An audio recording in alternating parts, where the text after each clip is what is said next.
नई नई ज्वाइन करी, अभी सिक्किम पोस्टिंग के लिए ट्रेन से गैंगटॉक जा रहा था। उसने देखा कि ट्रेन की सीट के पास आकर बहुत सारे जवान उस सीट पर हाथ पैर जोड़कर जा रहे थे।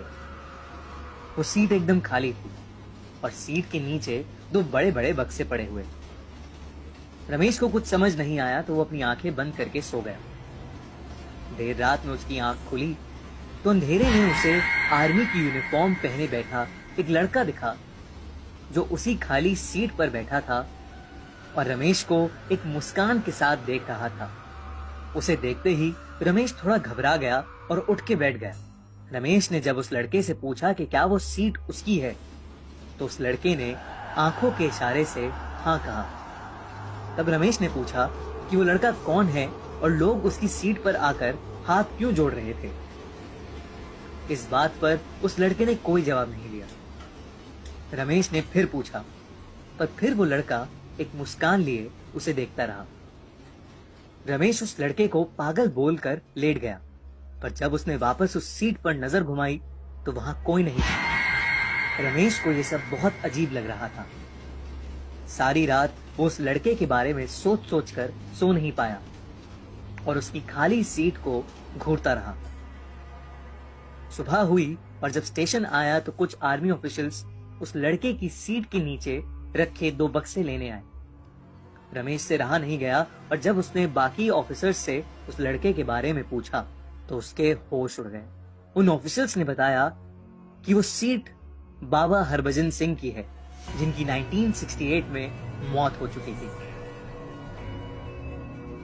हरभजन सिंह ने 1966 में आर्मी ज्वाइन करी थी और 2 साल बाद ही उनकी पानी में डूबकर मौत हो गई थी। 3 दिन तक जब उनकी लाश नहीं मिली तब बाकी फौज वालों ने उन्हें भगोड़ा घोषित कर दिया। पर एक रात वो अपने दोस्त के एक सपने में आए और उनका शव कहाँ मिलेगा वो बताया। जब आर्मी ने सर्च किया तो उनका शव उसी एग्जैक्ट जगह से मिला। तब से लेकर आज तक हरभजन सिंह फौजियों के सपनों में आकर उन्हें दुश्मन के प्लान्स के बारे में पहले से ही बता देते हैं।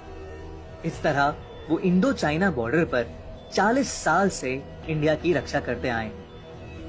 कहते हैं रात में पहरा कर रहे फौजियों की अगर आंख लग जाती है तो वो उनको चाटा मारकर सतर्क भी करते हैं।